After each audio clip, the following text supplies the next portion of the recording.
Na virada do século XX, a era da aviação nascia. Balões de ar quente, dirigíveis e as primeiras aeronaves mais pesadas que o ar estavam se desenvolvendo rapidamente. Com as invenções aéreas vieram também os trágicos acidentes aéreos, o que levou a uma busca por um paraquedas funcional. No ano de 1911, um coronel do Aeroclube da França ofereceu cerca de 10 mil francos para aquele que conseguisse criar um paraquedas que não ultrapassasse 25 quilos.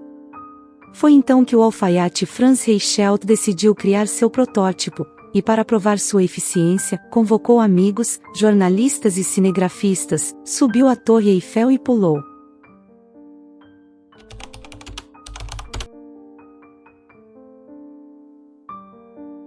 O princípio de operação de um paraquedas simples foi desenvolvido por inventores centenas de anos antes da humanidade voar. Um dos primeiros esboços de um paraquedas de estrutura rígida é encontrado nos cadernos de Leonardo da Vinci, que escreveu: "Se um homem tiver uma tenda feita de linho, com as aberturas tapadas e com 12 braços de largura e 12 de profundidade, ele será capaz de se jogar de qualquer grande altura sem sofrer nenhuma lesão." O inventor croata Fausto Veranzil aprimorou o design de Da Vinci, substituindo o dossel, que é uma armação de madeira, por um tecido que lembra uma vela curva. Muitas fontes afirmam que Veranzil saltou da Catedral de Saint-Martin em Bratislava para testar seu paraquedas, mas provavelmente isso nunca ocorreu. Foi só no final do século XVIII que um francês chamado Louis-Sébastien Lenormand deu o primeiro salto de paraquedas com sucesso e depois cunhou a palavra paraquedas. Com o advento da aviação e dos acidentes trágicos causados por acidentes aéreos, a necessidade de paraquedas funcionais tornou-se cada vez mais evidente. No começo da década de 1910, um paraquedas que funcionava em grandes altitudes já havia sido inventado, para caso pilotos e passageiros tivessem que escapar de um avião em queda. Porém não existia nenhuma invenção que permitia saltar de aviões voando em baixas altitudes e ainda sair ileso. Foi Charles Broderick quem projetou o primeiro paraquedas dobrável que podia ser carregado nas costas e desenrolado com a ajuda de uma corda fixa presa ao balão ou avião. Em uma demonstração bem-sucedida em 1911, Charles jogou um manequim do topo da Torre Eiffel. A corda fixa esticou e puxou o paraquedas da mochila usada pelo manequim e então a corda se rompeu. Nessa época, o austríaco Franz Reichelt, que era dono de uma bem-sucedida alfaiataria em Paris, estava obcecado em desenvolver um tipo de paraquedas que pudesse vestir para ser usado como um traje que proporcionasse sustentação em um salto de qualquer altura. Franz Reichelt estava tão apaixonado pelo assunto que não falava mais de outra coisa com seus clientes, a não ser sobre paraquedas. Querendo fazer seu nome na aviação, Reichelt trabalhou no desenvolvimento de um paraquedas de baixa altitude. Usando suas habilidades de alfaiataria, ele primeiro criou um protótipo com asas de seda dobráveis. Em testes com manequim, as asas conseguiram diminuir a velocidade de queda fazendo que os manequins pousassem suavemente quando foram lançados do quinto andar de um prédio, mas, infelizmente, tiveram que ser descartadas por estarem acima do peso permitido e serem grandes demais para caber em um avião. Seu próximo passo foi criar o que ele chamou de traje de paraquedas, que consistia em uma roupa padrão de voo, adaptada com um toldo de seda, botões e um forro de borracha. Seu protótipo original usava 6 metros quadrados de tecido e pesava 70 quilos, o que era nada prático.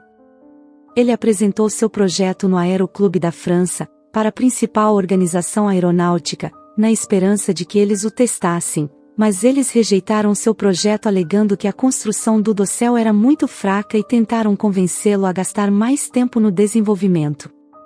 Reichelt não esmoreceu, mas perseverou tornando seu traje mais leve e conduzindo quedas experimentais com manequins do pátio do prédio onde morava, porém, nenhum de seus testes foi bem-sucedido.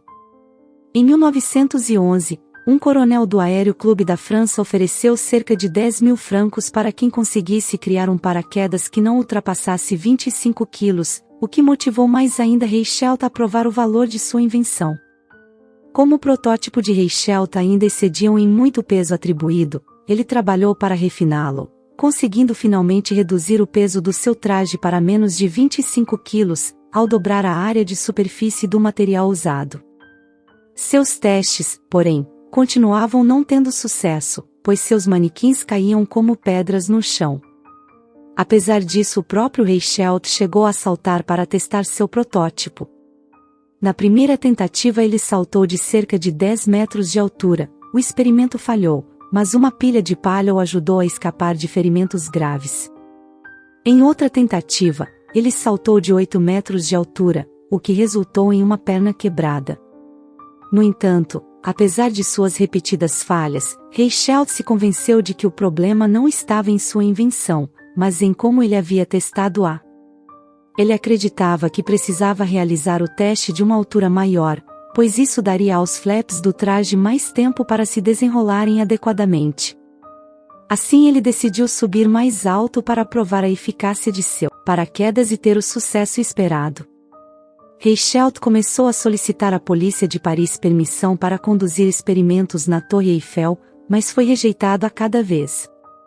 Após um ano de tentativas, porém, ele acabou conseguindo a permissão para fazê-lo, sob a condição de que o teste fosse realizado por um manequim, com o que Reichelt concordou, porém, esse não era seu plano. Com a permissão, Franz Reichelt convocou amigos, jornalistas e cinegrafistas para vê-lo pular triunfalmente da primeira plataforma da Torre Eiffel. No dia do teste, o domingo de 4 de fevereiro de 1912, às 7 horas, Franz Reichelt chegou à Torre Eiffel. Para surpresa de seus amigos, ele não trouxe nenhum manequim, mas ele mesmo estava usando seu traje de paraquedas, o que indicava que ele mesmo pretendia testá-lo.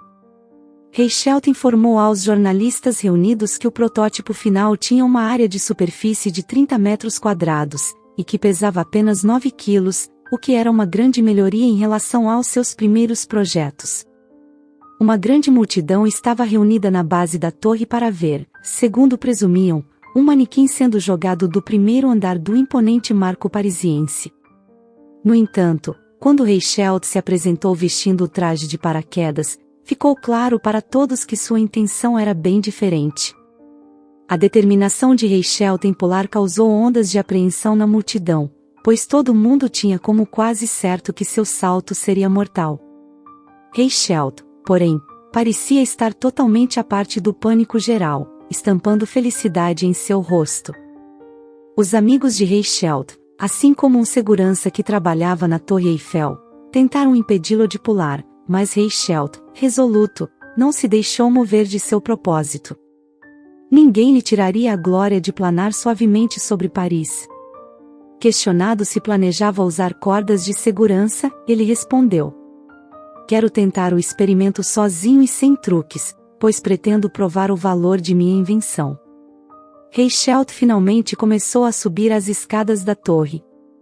No caminho ele parou, virou-se para a multidão e gritou alegremente: "Até logo!"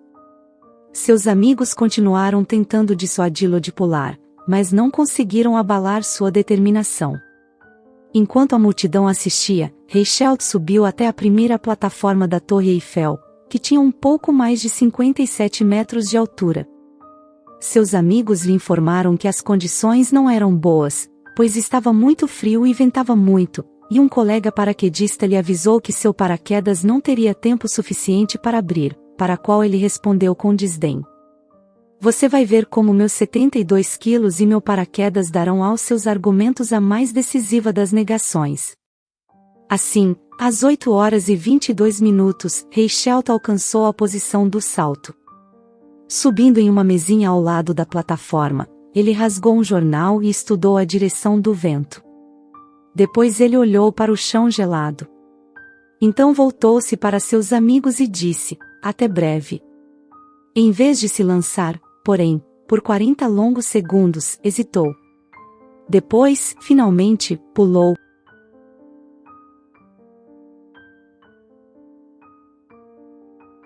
E aconteceu o que todos temiam.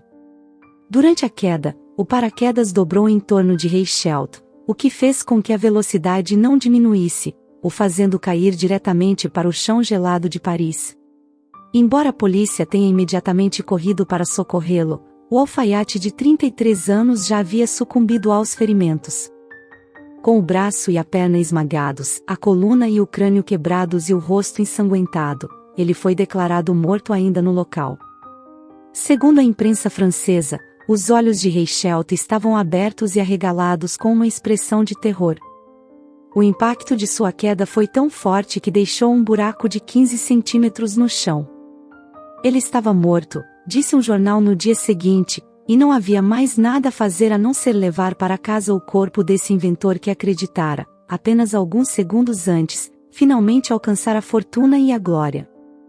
Os parisienses reagiram à notícia da morte do alfaiate com choque, e a imprensa discutiu por vários dias a imprudência do inventor, como também culparam a polícia parisiense por deixá-lo pular.